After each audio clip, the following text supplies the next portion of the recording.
Good afternoon, students. ഇന്ന് നമ്മൾ discuss ചെയ്യുന്നത് മൈക്രോബയോളജിക്കൽ അസേ ഓഫ് ആൻറ്റിബയോട്ടിക്സ് എന്ന ടോപ്പിക്കാണ്. എന്താണ് biological assay? Biological assay refers to measurement of the relative potency or activity of a compound. നമ്മൾക്കറിയാം അസേ നമ്മൾ ചെയ്യുന്നത് ഒരു സാമ്പിളിലുള്ള അതിൻ്റെ ആക്റ്റീവ് കോമ്പൗണ്ടിൻ്റെ പൊട്ടൻസി മെഷർ ചെയ്യുന്നതിനാണ് നമ്മൾ നോർമലി അസേസ് കണ്ടക്ട് ചെയ്യുന്നത്. ബയോളജിക്കൽ അസേ എന്ന് പറയുമ്പോൾ ആ ഒരു ആക്റ്റീവ് കോമ്പൗണ്ടിൻ്റെ ബയോളജിക്കൽ ആക്ടിവിറ്റിയാണ് നമ്മളിവിടെ മെഷർ ചെയ്യുന്നത്. കെമിക്കൽ ആക്ടിവിറ്റി, തെറാപ്യൂട്ടിക്കൽ ആക്ടിവിറ്റി അല്ലേ, അങ്ങനെ ഒരുപാട് ആക്ടിവിറ്റീസ് ഉണ്ട്. അപ്പോൾ ഒരു കോമ്പൗണ്ടിൻ്റെ ബയോളജിക്കൽ ആക്ടിവിറ്റിയാണ് നമ്മൾ ബയോളജിക്കൽ അസേ വഴി മെഷർ ചെയ്യുന്നത്. Okay, then what is relative potency? Potency means its activity. Relative means നമ്മളതിനെ ഒരു കമ്പാരിസൺ ആണ് ഇവിടെ നടത്തുന്നത്. അതായത് ഒരു സ്റ്റാൻഡേർഡ് പ്രിപ്പറേഷൻ്റെ activity which is a known activity, നമുക്കറിയുന്ന ഒരു ആക്ടിവിറ്റിയാണ്, അത് നമ്മുടെ സാമ്പിൾ പ്രിപ്പറേഷൻ്റെ ആക്ടിവിറ്റിയുമായിട്ട് കമ്പയർ ചെയ്തിട്ടാണ് നമുക്ക് എന്ത് കിട്ടുന്നത്? റിലേറ്റീവ് പൊട്ടൻസി കിട്ടുന്നത്. സോ ബയോളജിക്കൽ അസേയിൽ നമ്മൾ എന്താ ചെയ്യുന്നത്? ഒരു സാമ്പിൾ പ്രിപ്പറേഷൻ്റെ ബയോളജിക്കൽ ആക്ടിവിറ്റി സ്റ്റാൻഡേർഡ് പ്രിപ്പറേഷൻ്റെ ബയോളജിക്കൽ ആക്ടിവിറ്റിയുമായിട്ട് കമ്പയർ ചെയ്ത് നമ്മളൊരു റിലേറ്റീവ് പൊട്ടൻസി മെഷർ ചെയ്യാണ്. ഓക്കെ, ഇനി മൈക്രോ ബയോളജിക്കൽ അസേ എന്താണെന്ന് നോക്കാം. മൈക്രോ ഓർഗാനിസത്തിനെ യൂസ് ചെയ്തിട്ട് അതിൻ്റെ എന്താ പറയുക ആക്ടിവിറ്റി, ഫോർ എക്സാമ്പിൾ ഇപ്പം ആൻറ്റിബയോട്ടിക് പ്രിപ്പറേഷൻസ് എത്രത്തോളം ആക്റ്റീവാണ് അഗെയിൻസ്റ്റ് മൈക്രോ ഓർഗാനിസം അല്ലേ? ഒരു മൈക്രോ ഓർഗാനിസത്തിനെ കില്ല് ചെയ്യാൻ ആൻറ്റിബയോട്ടിക്സ് എത്രമാത്രം ആക്റ്റീവാണ്. അതുപോലെ ചില വൈറ്റമിൻസ്, മൈക്രോ ഓർഗാനിസത്തിനെ ഗ്രോ ചെയ്യാൻ വൈറ്റമിൻസിന് എത്രത്തോളം കപ്പാസിറ്റി ഉണ്ട്. അപ്പോൾ ഇങ്ങനത്തെ ബയോളജിക്കൽ ആക്ടിവിറ്റീസ് എല്ലാം മെഷർ ചെയ്യുന്നത് ബൈ എംപ്ലോയിങ് മൈക്രോ ഓർഗാനിസം. അതാണ് മൈക്രോ ബയോളജിക്കൽ അസേ എന്ന് പറയുന്നത്. ആൻറ്റിബയോട്ടിക് പ്രിപ്പറേഷൻസിനും വൈറ്റമിൻസിനും അമിനോ ആസിഡ്സിനൊക്കെയാണ് നമ്മൾ നോർമലി മൈക്രോബയോളജിക്കൽ അസേസ് കണ്ടക്ട് ചെയ്യുന്നത്. It is done for determining the content or quality of any substance. In case of antibiotics നമ്മളിപ്പോൾ പറഞ്ഞു, രണ്ട് കണ്ടീഷൻസ് പറഞ്ഞു, ആൻറ്റിബയോട്ടിക്സും വൈറ്റമിൻസും. ആൻറ്റിബയോട്ടിക്സ് എന്താണ് ചെയ്യുന്നത്? മൈക്രോബ്സിൻ്റെ ഗ്രോത്തിനെ ഇൻഹിബിറ്റ് ചെയ്യാണ് ചെയ്യുന്നത് അല്ലേ? വൈറ്റമിൻസ് എന്ന് പറഞ്ഞാലോ, ഇപ്പം നമ്മൾ മനുഷ്യന്മാർക്കാണെങ്കിലും അതുപോലെ അനിമൽസിനാണെങ്കിലും മൈക്രോ ഓർഗാനിസത്തിനാണെങ്കിലും വൈറ്റമിൻസ് എല്ലാവർക്കും ഗ്രോത്ത് പ്രൊമോട്ട് ചെയ്യാണ് ചെയ്യുന്നത്. ഓക്കെ, അപ്പോൾ ഇവിടെ രണ്ട് എക്സ്റ്റെൻറ്റ് ഓഫ് എബിലിറ്റീസ് ആണ് വരുന്നത്. അസേ ഓഫ് ആൻറ്റിബയോട്ടിക്സിൽ നമ്മൾ എന്താ ചെയ്യുന്നത്? Extent of ability to inhibit the growth of micro organism ആണ് നമ്മൾ മെഷർ ചെയ്യുന്നത്. Versus in vitamin assay we are measuring the extent of ability to support the growth of microorganism ആണ് നമ്മൾ ചെയ്യുന്നത്. രണ്ട് ഡിഫറൻസ് ഉള്ളത്. ഇന്ന് ഈ സ്ലൈഡ്സിൽ നമ്മൾ പറയുന്നത് ആൻറ്റിബയോട്ടിക്സിൻ്റെ അസേയാണ്.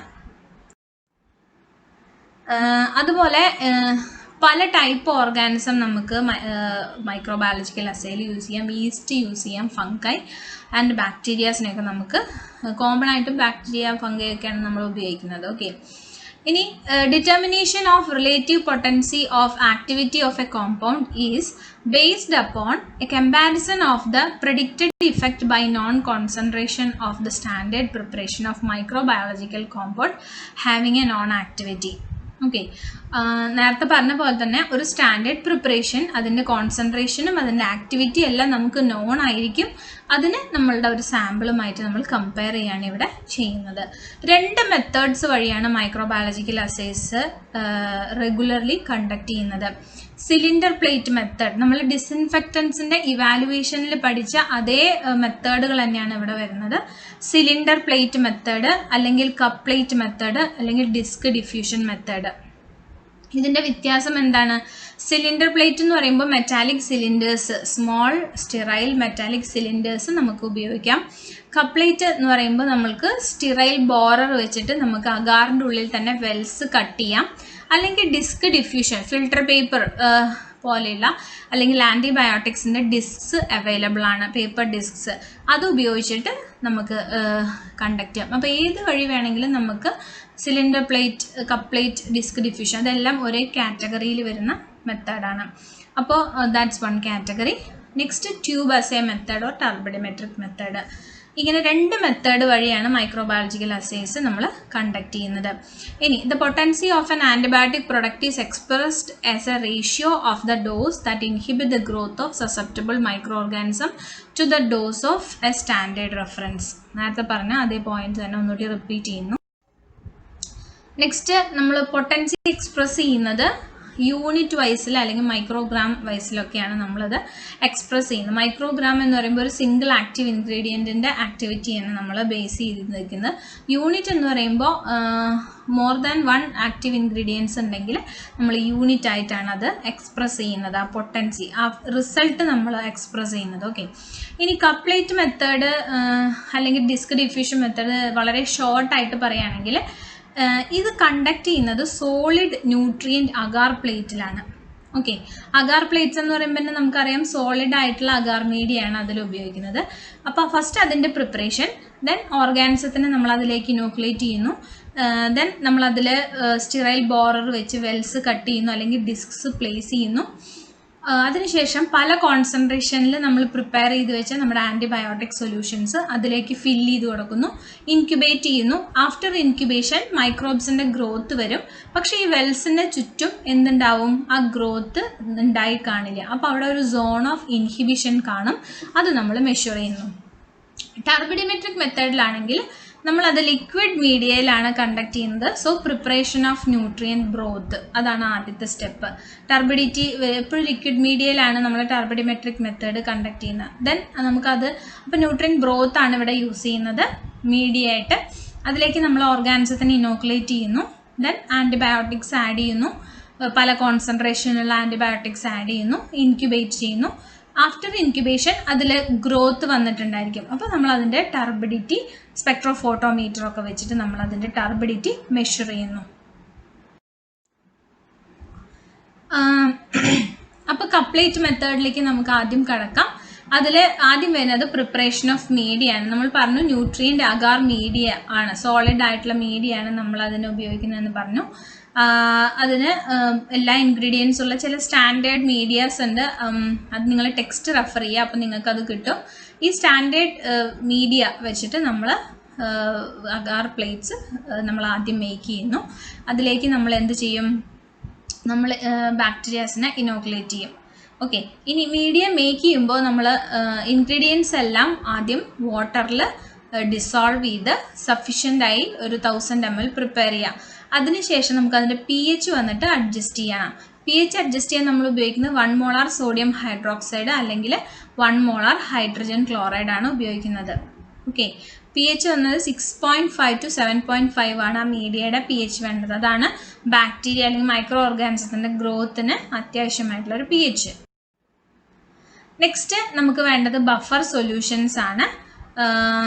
Buffer solutions hydrogen dipotassium hydrogen phosphate അല്ലെങ്കിൽ പൊട്ടാസ്യം ഡൈഹൈഡ്രജൻ ഫോസ്ഫേറ്റ് ഒക്കെ വെച്ചിട്ടാണ് നമ്മൾ ബഫർ സൊല്യൂഷൻസ് പ്രിപ്പയർ ചെയ്യുന്നത്. അതായത് ഡിഫറെൻറ്റ് കോൺസെൻട്രേഷൻ ഓഫ് ആൻറ്റിബയോട്ടിക്സ് നമുക്ക് പ്രിപ്പയർ ചെയ്യേണ്ടതുണ്ട്. അപ്പോൾ അത് ബഫർ സൊല്യൂഷൻസിലാണ് നമ്മൾ അത് പ്രിപ്പയർ ചെയ്യുന്നത്. Okay, then standard solution. നമുക്കറിയാം നോൺ ആക്ടിവിറ്റി ഉള്ള ഒരു ഫാർമക്കോപ്പിയയിലൊക്കെ പറഞ്ഞിട്ടുള്ള ഒരു സ്റ്റാൻഡേർഡ് ആൻറ്റിബയോട്ടിക്കിൻ്റെ പ്രിപ്പറേഷൻ നമ്മൾ സ്റ്റാൻഡേർഡ് സൊല്യൂഷൻ ആയിട്ട് അവിടെ ചെയ്തു വയ്ക്കും. അതിൻ്റെയും ഡിഫറെൻറ്റ് കോൺസെൻട്രേഷൻസ് നമ്മൾ ചെയ്തു വയ്ക്കും. ഓക്കെ, ആദ്യം ഒരു സ്റ്റോക്ക് സൊല്യൂഷൻ ഉണ്ടായിരിക്കും. ആ സ്റ്റോക്ക് സൊല്യൂഷനിൽ കുറച്ച് ക്വാണ്ടിറ്റീസ് എടുത്തിട്ട് ഡിഫറെൻറ്റ് സീരിയൽ സൊല്യൂഷൻസ് നമ്മൾ ഉണ്ടാക്കി വയ്ക്കും. സോ ഫസ്റ്റ് നമ്മൾ മീഡിയ പ്രിപ്പയർ ചെയ്യുന്നു. മീഡിയയിലേക്ക് നമ്മുടെ ടെസ്റ്റ് ഓർഗാനിസത്തിന് ഇനോക്കുലേറ്റ് ചെയ്ത് വയ്ക്കുന്നു. പിന്നെ ബഫർ സൊല്യൂഷൻസ് പ്രിപ്പയർ ചെയ്യുന്നു. ബഫർ സൊല്യൂഷൻസ് എന്തിനാണ്? ആൻറ്റിബയോട്ടിക്കിൻ്റെ കോൺസെൻട്രേഷൻസ് മേക്ക് ചെയ്യാനാണ്. അതിൻ്റെ സോൾവെൻ്റ് ആയിട്ടാണ് നമ്മൾ ബഫർ മേക്ക് ചെയ്യുന്നത്. ദെൻ സ്റ്റാൻഡേർഡ് സൊല്യൂഷൻ, ആൻറ്റിബയോട്ടിക്കിൻ്റെ സ്റ്റാൻഡേർഡ് സൊല്യൂഷൻ നമ്മൾ പ്രിപ്പയർ ചെയ്യുന്നു. Next preparation of test organism. 80 cc samples ആണ് നമ്മൾ ഇനോക്കുലേഷന് ഉപയോഗിക്കുന്നത്. അതായത് അമേരിക്കൻ ടൈപ്പ് കൾച്ചർ കളക്ഷനിലുള്ള കാറ്റഗറി അല്ലെങ്കിൽ NCTC NCIB പല സ്റ്റാൻഡേർഡ് കാറ്റഗറി ഉണ്ടല്ലോ. നമ്മൾ വെറുതെ കിട്ടുന്ന മൈക്രോ ഓർഗാനിസം അല്ല, ഇതെല്ലാം സ്റ്റാൻഡേർഡ് കളക്ഷൻസ് ആണ് ഇതെല്ലാം. ഓക്കെ, അതിൻ്റെ ഐഡൻറ്റിഫിക്കേഷൻ നമ്പേഴ്സ് ഉണ്ടായിരിക്കും സാമ്പിളിൻ്റെ. അപ്പോൾ അതിൽ നിന്ന് ഏതെങ്കിലുമൊക്കെ സാമ്പിൾസ് ആണ് നമ്മൾ ഓർഗാനിസത്തിന് പ്രിപ്പയർ ചെയ്യാൻ, ഇനോക്കുലേഷൻ കൾച്ചർ പ്രിപ്പയർ ചെയ്യാൻ നമ്മൾ ഉപയോഗിക്കുന്നത്. ഇവിടെ കാണിക്കുന്ന ഇമേജ് നമ്മളൊരു അഗാർ പ്ലേറ്റിൽ ബിഫോർ ഗ്രോത്ത് നമ്മൾ ആൻറ്റിബയോട്ടിക്സിൻ്റെ ഡിസ്ക്സ് അല്ലെങ്കിൽ വെൽസ് നമ്മൾ ABC അതാണ് അത് കാണിക്കുന്നത്. ഓക്കെ, അഗാർ മീഡിയ ഉണ്ടായിരിക്കും അതിൻ്റെ ചുറ്റും. ഇനി നമ്മൾ ഇൻക്യുബേഷൻ വെക്കുന്നു. ആഫ്റ്റർ ഇൻക്യുബേഷൻ എന്ത് സംഭവിക്കും? ആ ലൈൻസ് കാണിക്കുന്നത് ഗ്രോത്ത് ഓഫ് മൈക്രോ ഓർഗാനിസം ആണ്. അപ്പോൾ എന്ത് കാണാം? എയുടെ ചുറ്റും ഗ്രോത്ത് നന്നായിട്ടുണ്ട്, പക്ഷെ ബിയുടെയും സിയുടെയും സറൗണ്ടിങ്സിൽ അവിടെ ഗ്രോത്ത് ഇൻഹിബിറ്റഡ് ആയിരിക്കുകയാണ്. ഓക്കെ, അതിനെയാണ് നമ്മൾ സോൺ ഓഫ് ഇൻഹിബിഷൻ എന്ന് പറയുന്നത്. ഈ സോൺ ഓഫ് ഇൻഹിബിഷനിൽ ബാക്ടീരിയൽ ഗ്രോത്ത് ഉണ്ടായിരിക്കില്ല. അപ്പോൾ ഈ സോണിൻ്റെ ഡയാമീറ്റർ ആണ് അറ്റ് ദ ലാസ്റ്റ് നമ്മൾ മെഷർ ചെയ്യുന്നത്. ഓക്കെ, ഇത് ടേബിളിൽ കാണിക്കുന്നത് ATCC സാമ്പിൾ നമ്പർ ആണ്. ഇവിടെ ആൻറ്റിബയോട്ടിക്സിൻ്റെ ലിസ്റ്റ് കൊടുത്തിട്ടുണ്ട്. ഫോർ എക്സാമ്പിൾ അമിക്കസിൻ ആണ് നമുക്ക് ടെസ്റ്റ് ചെയ്യേണ്ടതെങ്കിൽ നമ്മൾ ഉപയോഗിക്കുന്ന ഓർഗാനിസം സ്റ്റഫൈലോകോക്കസ് ഓറിയസ് ആണ്. അതിൻ്റെ ATCC സാമ്പിൾ നമ്പർ 29737 ആണ്. ഇത് സ്റ്റാൻഡേർഡ് ആണ്, അപ്പോൾ ഇത് തന്നെ നമ്മൾ ഉപയോഗിക്കണം. നെക്സ്റ്റ് അംഫോടെറിസിൻ B ആണെങ്കിൽ സാക്രോമൈസിസ് സെറിവിഷി എന്ന് പറയുന്ന ടെസ്റ്റ് ഓർഗാനിസം വേണം. അപ്പോൾ ഓരോ ആൻറ്റിബയോട്ടിക്കിനും അതിൻ്റെ കറക്റ്റ് റിസൾട്ട് തരുന്ന ടെസ്റ്റ് മൈക്രോ ഓർഗാനിസം, അതിൻ്റെ ATCC സാമ്പിൾ നമ്പർ അല്ലെങ്കിൽ NCTC സാമ്പിൾ നമ്പർ ഏതെങ്കിലും ഒന്ന് നമുക്ക് ഉപയോഗിക്കാം. അപ്പോൾ ഈ ക്രൈറ്റീരിയ ഒക്കെ വെച്ചിട്ട് വേണം നമ്മൾ അസൈസ് ഒക്കെ കണ്ടക്ട് ചെയ്യാൻ. അതൊന്ന് ഡീവിയേറ്റ് ചെയ്ത് പോകരുത്, കാരണം ഇതെല്ലാം ഒരു സ്റ്റാൻഡേർഡ് പ്രൊസീജിയർ ആണ്. ഈ സ്റ്റാൻഡേർഡ് പ്രൊസീജിയർ ഫോളോ ചെയ്താൽ മാത്രമാണ് നമ്മൾ ഉദ്ദേശിക്കുന്ന റിസൾട്ട് നമുക്ക് അവസാനം കിട്ടുള്ളൂ. നെക്സ്റ്റ് സിലിണ്ടർ പ്ലേറ്റ് മെത്തേഡ് എങ്ങനെയാണ് ചെയ്യുന്നതെന്ന് പറയാണ്. Inoculate previously liquefied medium appropriate to the assay with the requisite quantity of suspension of microorganism. Add the suspension to the medium at a temperature between 40 and 50 and immediately pour the inoculated medium into the petri dishes or large rectangular plates to give a depth of 3 to 4 millimeter. ഇതിൽ പറയുന്നത് നമ്മൾ ആദ്യം നമ്മളുടെ media agar നമുക്കറിയാം high ടെമ്പറേച്ചറിൽ melt ചെയ്യും. അതുമാതിരി temperature കുറയുന്നതിനനുസരിച്ച് അത് ഹാർഡായി അത് തിക്കൻ ചെയ്യുമെന്നറിയാം. ഒരു റൂം ടെമ്പറേച്ചർ 30-35 ഒക്കെ വരുമ്പോൾ അത് സോളിഡ് ആവും. 50-60 ഒക്കെ ആവുമ്പോൾ അത് നല്ല മെൽറ്റഡ് ഫോമിലായിരിക്കും. അപ്പോൾ ആ മെൽറ്റഡ് ഫോമിലുള്ള അഗാറിലേക്ക്, മെൽറ്റഡ് ഫോമിലാണെങ്കിലും അതിൻ്റെ ടെമ്പറേച്ചർ വന്നിട്ട് ഒരുപാട് ഹൈ ആവാൻ പാടില്ല. ലിക്വിഫൈഡ് ആയിട്ടിരിക്കുന്ന ആ ഒരു അഗാറിലേക്ക് നമ്മുടെ മൈക്രോ ഓർഗാനിസത്തിൻ്റെ സസ്പെൻഷൻ നമ്മൾ അതിലേക്ക് മിക്സ് ചെയ്യുന്നു. ഓക്കെ, എന്തുകൊണ്ടാണ് ആ ഒരു മീഡിയം ടെമ്പറേച്ചർ 40 to 50 പറയുന്നത്? മൈക്രോ ഓർഗാനിസത്തിൻ്റെ സസ്പെൻഷൻ ആഡ് ചെയ്യുമ്പോൾ ഈ നല്ല ടെമ്പറേച്ചർ ആണെങ്കിൽ ഓർഗാനിസംസ് എല്ലാം ചത്തുപോകും, നമ്മളുടെ റിസൾട്ട് ഒന്നും കിട്ടില്ല. അപ്പോൾ അതുകൊണ്ട് ഒരു 40-50 ടെമ്പറേച്ചറിൽ ലിക്വിഫൈഡ് ആയിട്ടുള്ള അഗാർ മീഡിയത്തിലേക്ക് മൈക്രോ ഓർഗാനിസത്തിൻ്റെ സസ്പെൻഷൻ നമ്മൾ ആഡ് ചെയ്യുന്നു. അത് നന്നായി മിക്സ് ചെയ്യുന്നു. ആ മിക്സ്ചർ നമ്മൾ എന്ത് ചെയ്യുന്നു? അഗാർ പ്ലേറ്റിലേക്ക്, പെട്രി ഡിഷസിലേക്ക് നമ്മളത് പോർ ചെയ്യുന്നു. പോർ ചെയ്യുമ്പോൾ നമുക്ക് എത്ര ഡെപ്ത് വേണം? ആ അഗാർ പ്ലേറ്റിൽ അഗാറിൻ്റെ തിക്നെസ് എന്ന് പറയുന്ന ഒരു 3 to 4 millimeter തിക്നെസ് എങ്കിലും ഉണ്ടായിരിക്കണം. ഓക്കെ, അതിനുശേഷം അതൊരു ലെവൽ സർഫസിൽ വെക്കണു. ആ തിക്നെസ് കറക്റ്റ് ആവാൻ വേണ്ടിയാണ്. ഒരു ഭാഗത്ത് കുറഞ്ഞ് ഒരു ഭാഗത്ത് കൂടിയിരിക്കാൻ പാടില്ല. യൂണിഫോം തിക്നെസ് വയ്ക്കാൻ വേണ്ടി നമ്മൾ അതിനൊന്ന് ലെവൽ സർഫസിൽ കീപ്പ് ചെയ്യുന്നു. Okay, then using the appropriate buffer solution, prepare solutions of non-concentration of antibiotic to be examined. നമുക്ക് ഏതൊക്കെ ആൻറ്റിബയോട്ടിക്സ് ഏതൊക്കെ ആണ് നമുക്ക് ടെസ്റ്റ് ചെയ്യേണ്ടത്, അതിൻ്റെ പല കോൺസെൻട്രേഷൻസ് നമ്മൾ ബഫർ സൊല്യൂഷൻസ് വെച്ചിട്ട് പ്രിപ്പയർ ചെയ്യുന്നു. നെക്സ്റ്റ് നമ്മൾ ഈ ആൻറ്റിബയോട്ടിക് സൊല്യൂഷൻസ് നമ്മൾക്ക് ഈ മീഡിയയിലേക്ക് ആഡ് ചെയ്യണം. എങ്ങനെ ആഡ് ചെയ്യും? നമ്മൾ ഒന്നെങ്കിൽ അഗാർ പ്ലേറ്റ്സിൽ നമുക്ക് വെൽസ്, സ്റ്റിറൈൽ ബോറർ ഉപയോഗിച്ച് വെൽസ്, കുഴികൾ കട്ട് ചെയ്യാം, വെൽസ് കട്ട് ചെയ്യാം. ഓക്കെ, അതിലേക്ക് നമുക്ക് ഈ ഡിഫറെൻറ്റ് കോൺസെൻട്രേഷൻ ഓഫ് ആൻറ്റിബയോട്ടിക്സ് ഓരോ വെല്ലിലും ഓരോ കോൺസെൻട്രേഷൻ അങ്ങനെ നമുക്ക് ആഡ് ചെയ്യാം. ഇല്ലെങ്കിൽ നമുക്ക് മെറ്റാലിക് സിലിണ്ടേഴ്സ് ഉപയോഗിക്കാം. എന്നിട്ട് ആ ഓരോ സിലിണ്ടറിലേക്കും പല കോൺസെൻട്രേഷൻസ് ആഡ് ചെയ്യാം. ഇല്ലെങ്കിൽ നമുക്ക് എന്ത് കിട്ടും? ഓരോ കോൺസെൻട്രേഷനിലുള്ള ആൻറ്റിബയോട്ടിക്സിൻ്റെ ഡിസ്ക്സ് അവൈലബിൾ ആണ്. അത് വെച്ചിട്ട് നമുക്ക് ചെയ്യാം. ഏത് രീതിയിൽ വേണമെങ്കിലും നമുക്ക് ആൻറ്റിബയോട്ടിക്സ് അപ്ലൈ ചെയ്യാം. ഓക്കെ, ഇനി വൺസ് ഇതെല്ലാം നമ്മൾ ചെയ്തതിന് ശേഷം ഒരു പ്രീ ഇൻക്യുബേഷൻ പീരീഡ് വരുന്നുണ്ട് ഇതിൽ. അതൊരു 1 to 4 hours ആണ്. അതായത് ആൻറ്റിബയോട്ടിക്സ് എല്ലാം ആ വെൽസിലേക്കൊക്കെ നമ്മൾ ഒഴിച്ച് അതിൻ്റെ ഒരു എന്താ പറയുക, കറക്റ്റായിട്ട് ഓരോ ടൈമും നമ്മൾ ഒരു സാമ്പിൾ ഒഴിച്ച് കുറച്ച് കഴിഞ്ഞിട്ട് അടുത്ത സാമ്പിൾ ഒഴിക്കുന്നത് അല്ലേ. അപ്പോൾ ആ ഡിഫ്യൂഷനൊക്കെ കറക്റ്റായിട്ട് ഒന്ന് ലെവലായിട്ട് വരാൻ വേണ്ടി ഒരു പ്രീ ഇൻക്യുബേഷൻ നമ്മളൊരു 4 hours കൊടുക്കും.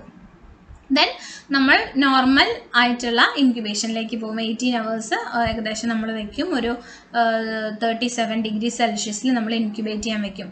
ആഫ്റ്റർ ഇൻക്യുബേഷൻ നമ്മളത് എടുക്കുന്നു. അതിലെ മൈക്രോബ്സിൻ്റെ ഗ്രോത്ത് ഒബ്സർവ് ചെയ്യാൻ സാധിക്കും. പക്ഷേ ഈ ആൻറ്റിബയോട്ടിക്സ് ഓരോ ആൻറ്റിബയോട്ടിക് കോൺസെൻട്രേഷന് ചുറ്റും സോൺസ് ഫോം ചെയ്തിട്ടുണ്ടായിരിക്കും. ഓക്കെ, എന്നിട്ട് ആ സോണിൻ്റെ ഡയാമീറ്റർ നമ്മൾ മെഷർ ചെയ്യും. സോൺ ഓഫ് ഇൻഹിബിഷൻ്റെ ഡയാമീറ്റർ നമ്മൾ മെഷർ ചെയ്യും. എന്നിട്ട് നമ്മളൊരു ഗ്രാഫ് പ്ലോട്ട് ചെയ്യും. ആ ഗ്രാഫ് എങ്ങനെയാണ്? Concentration of antibiotic versus zone of inhibition വെച്ച് നമ്മൾ ഗ്രാഫ് പ്ലോട്ട് ചെയ്യും. ഈ ഇക്വേഷൻ ഉപയോഗിച്ചാണ് നമ്മൾ അത് കണ്ടുപിടിക്കുന്നത്. L = 3a + 2b + c - e/5, H = 3e + 2d + c - a/5. L എന്ന് പറയുന്നത് ലോവസ്റ്റ് കോൺസെൻട്രേഷൻ ഉള്ള സോൺ ഡയാമീറ്റർ ആണ്. H എന്ന് പറയുന്നത് ഹയസ്റ്റ് കോൺസെൻട്രേഷനുള്ള സോൺ ഡയാമീറ്റർ ആണ്. C എന്ന് പറയുന്നത് ആവറേജ് സോൺ ഡയാമീറ്റർ ആണ്. A, B, D, E എന്ന് പറയുന്നത് corrected average values for the other standard solutions ആണ്. ഓക്കെ, ഇതെല്ലാം കിട്ടിക്കഴിഞ്ഞിട്ട് നമ്മൾ ഈ ഇക്വേഷനിലിട്ട് ഹയസ്റ്റ് കോൺസെൻട്രേഷൻ്റെ സോൺ ഡയാമീറ്ററും ലോവസ്റ്റിൻ്റെ സോൺ ഡയാമീറ്ററും നമ്മൾ മെഷർ ചെയ്യും. ഇനി ഡിസ്ക് ഡിഫ്യൂഷൻ മെത്തേഡ്, കപ്ലേറ്റ് മെത്തേഡ്. നിങ്ങൾക്ക് ഇതിൽ കാണാം അഗാർ പ്ലേറ്റ്. ഡിസ്ക് ഡിഫ്യൂഷൻ എന്ന് പറയുമ്പോൾ ആ വൈറ്റ് സ്പോട്ട് കാണുന്നത് ഡിസ്കുകളാണ്, ആൻറ്റിബയോട്ടിക്സിൻ്റെ ഡിസ്ക്കാണ്. അപ്പോൾ നമ്മളൊരു അഗാർ പ്ലേറ്റ് കിട്ടി അതിനൊരു 4 സെക്ഷൻ ആക്കി നോക്കുക. എന്നിട്ട് ഓരോ സെക്ഷനിലും ഓരോ ആൻറ്റിബയോട്ടിക്കിൻ്റെ ഡിസ്ക്കാണ് നമ്മൾ പ്ലേസ് ചെയ്യുന്നത് അല്ലേ. നിങ്ങൾക്ക് കാണാൻ സാധിക്കും ആഫ്റ്റർ ഇൻക്യുബേഷൻ ഓരോ ആൻറ്റിബയോട്ടിക് ഡിസ്കിൻ്റെ ചുറ്റും ഇങ്ങനെ ഓരോ റൗണ്ട് കാണാം, ക്ലിയർ റൗണ്ട്സ് കാണാം. അതായത് അവിടെ ഒന്നും ബാക്ടീരിയയുടെ ഗ്രോത്ത് ഇല്ല, ബാക്കി സ്ഥാനത്തൊക്കെ ബാക്ടീരിയയുടെ ഗ്രോത്ത് ഉണ്ട് അല്ലേ. ചില ആൻറ്റിബയോട്ടിക്സിൻ്റെ സറൗണ്ടിങ്ങിൽ ഗ്രോത്ത് കാണുന്നില്ല, അതായത് അവിടെ ഇൻഹിബിഷൻ നടന്നിട്ടില്ല. ആ ആൻറ്റിബയോട്ടിക്കിന് ആ സർട്ടൈൻ ബാക്ടീരിയനെ കില്ല് ചെയ്യാനുള്ള കപ്പാസിറ്റി ഇല്ല, അതാണ് അതിൻ്റെ അർത്ഥം. അപ്പോൾ ആ സോണിൻ്റെ ഡയാമീറ്റർ നമ്മൾ മെഷർ ചെയ്യുന്നു. ഓക്കെ, അപ്പോൾ ഈ സോണിൻ്റെ ഡയാമീറ്റർ കൂടുക എന്ന് പറഞ്ഞാൽ അതെന്താണ്? അതൊരു വലിയ സർക്കിളാണ് അല്ലേ. ഡയാമീറ്റർ കൂടുക എന്ന് പറയുമ്പോൾ വലിയ സർക്കിളാണ്, അതായത് ബിഗ് സോണാണ്. അതിന് നല്ല ആക്ടിവിറ്റി ഉണ്ട്, ആ സർട്ടൈൻ ബാക്ടീരിയനെ കില്ല് ചെയ്യാനുള്ള നല്ല ആക്ടിവിറ്റി ഉണ്ട് ആ ഒരു പെർട്ടിക്കുലർ കോൺസെൻട്രേഷൻ ഓഫ് ആൻറ്റിബയോട്ടിക്സിന്. അതാണ് നമ്മൾ ഇതിൽ നിന്ന് റിസൾട്ട് നമ്മൾ ഒബ്സർവ് ചെയ്യുന്നത്. ഓക്കെ, ഇതും അത് തന്നെയാണ് മെഷർമെൻറ്റ് ഓഫ്. ഇവിടെ പല കളറിൽ കാണിച്ചിരിക്കുന്നത് പല കോൺസെൻട്രേഷനിലുള്ള ആൻറ്റിബയോട്ടിക്സ് ആണ്, അല്ലെങ്കിൽ പല ടൈപ്പ് ഓഫ് ആൻറ്റിബയോട്ടിക്സ് ആണ്. എങ്ങനെ വേണമെങ്കിലും നമുക്ക് എടുക്കാം. ഇപ്പോൾ ഏറ്റവും വലിയ സോൺ കാണിക്കുക എന്ന് പറയുന്നത്, സോൺ ഓഫ് ഇൻഹിബിഷൻ കാണിക്കുക എന്ന് പറയുമ്പോൾ ഏറ്റവും ആക്ടിവിറ്റി ഉള്ള ആൻറ്റിബയോട്ടിക് ആയിരിക്കും, അല്ലെങ്കിൽ ആ ഒരു ആൻറ്റിബയോട്ടിക്കിൻ്റെ കോൺസെൻട്രേഷൻ ആയിരിക്കും. ഓക്കെ, അപ്പോൾ നമ്മൾ ബാക്ടീരിയൽ സാമ്പിൾ നമ്മൾ ഓരോ ഇതിലേക്കും അഗാർ മീഡിയത്തിലേക്ക് കൊടുത്തു. അതിനുശേഷം നമ്മൾ നമ്മുടെ ഡിസ്കോ അല്ലെങ്കിൽ കപ്ലേറ്റ് ആയിട്ടോ നമ്മൾ അതിന് ആൻറ്റിബയോട്ടിക്സോ അപ്ലൈ ചെയ്തു. ഓക്കെ, ദെൻ ഇൻക്യുബേറ്റ് ചെയ്യാൻ വെക്കുമ്പോൾ ആ സോൺ വരും. സോണിൻ്റെ ഡയാമീറ്റർ നമ്മൾ മെഷർ ചെയ്ത് ഏതിനാണ് കൂടുതൽ ആക്ടിവിറ്റി ഉള്ളതെന്ന് നമ്മൾ കണ്ടുപിടിക്കും. നെക്സ്റ്റ് ടർബിഡിക്മെട്രി മെത്തേഡാണ്. ഈ മെത്തേഡ് നമ്മൾ ലിക്വിഡ് മീഡിയയിലാണ് നമ്മൾ ചെയ്യുന്നത് എന്ന് മാത്രം. നേരത്തെ പറഞ്ഞ പോലെ തന്നെ സ്റ്റാൻഡേർഡ് സൊല്യൂഷൻസും ബഫർ സൊല്യൂഷൻസും ഒക്കെ നമ്മളിവിടെ പ്രിപ്പയർ ചെയ്യുന്നുണ്ട്. ഇവിടെ ലിക്വിഡ് ആയിട്ടുള്ള ന്യൂട്രിയൻറ്റ് ബ്രോത്തിലാണ് നമ്മൾ നമ്മുടെ ഓർഗാനിസത്തിനെ ഇനോക്കുലേറ്റ് ചെയ്യുന്നത്. ഓർഗാനിസത്തിനെ ഇനോക്കുലേറ്റ് ചെയ്തതിന് ശേഷം ഡിഫറെൻറ്റ് കോൺസെൻട്രേഷൻസിൽ ആൻറ്റിബയോട്ടിക് സൊല്യൂഷനും നമ്മൾ ആഡ് ചെയ്യണം. ഓക്കെ, ദെൻ നമ്മൾ അതിനെ ഇൻക്യുബേറ്റ് ചെയ്യാൻ വെക്കുന്നു. ആഫ്റ്റർ ഇൻക്യുബേഷൻ നമ്മൾ അതിൻ്റെ ടർബിഡിറ്റി സ്പെക്ട്രോഫോട്ടോമീറ്റർ വെച്ച് മെഷർ ചെയ്യുന്നു. അതിനുശേഷം നമ്മൾ അതിൻ്റെ ആക്ടിവിറ്റി പ്ലോട്ട്. ഇവിടെ ഓരോ ന്യൂട്രിയൻറ്റ് മീഡിയം നമ്മൾ എടുക്കുന്നു. 9 ml ന്യൂട്രിയൻറ്റ് മീഡിയം എടുക്കുന്നു. അതുപോലെ 1 ml കൾച്ചർ വെച്ച് നമ്മളത് ഇനോക്കുലേറ്റ് ചെയ്യുന്നു. ദെൻ നമ്മൾ കൺട്രോൾ ട്യൂബ്സും ഇവിടെ വെക്കുന്നുണ്ട്. ഒരു കൺട്രോൾ ട്യൂബ് എന്ന് പറഞ്ഞാൽ അതിൽ ഡ്രഗ് ഉണ്ടായിരിക്കില്ല, കൾച്ചർ മീഡിയം മാത്രം. പിന്നെ ഒന്നിൽ നമ്മൾ ഫോമാൽഡിഹൈഡ് വെച്ചിട്ട് ട്രീറ്റ് ചെയ്ത് അതെല്ലാം കില്ല് ചെയ്തിട്ടുള്ള ഒരു കൾച്ചറായിരിക്കും. പിന്നെ അൺഇനോക്കുലേറ്റഡ് ആയിട്ടുള്ള ഒരു കൾച്ചർ മീഡിയം നമ്മളിവിടെ വയ്ക്കും. ഓക്കെ, അങ്ങനെ 3 കൺട്രോൾ ട്യൂബ്സ് ആണ് നമ്മളിവിടെ വെക്കുന്നത്. ദെൻ ആഫ്റ്റർ നമ്മളെല്ലാം പ്രിപ്പയർ ചെയ്തതിന് ശേഷം ട്യൂബ്സിന് നമ്മൾ ഇൻക്യുബേറ്ററിൽ വെക്കും. ഈ മെത്തേഡിൻ്റെ പ്രത്യേകത ഏകദേശം 3 to 4 hours ആണ് നമുക്ക് ഇൻക്യുബേഷനിൽ വെക്കണം. നേരത്തെ പറഞ്ഞ പോലെ 18 to 24 hour ഒന്നും നമ്മൾ വെക്കേണ്ട. ഇവിടെ വെറും 3 to 4 hours ആണ്. അപ്പോൾ പെട്ടെന്ന് തന്നെ നമുക്ക് റിസൾട്ട് ഒബ്സർവ് ചെയ്യാൻ സാധിക്കും.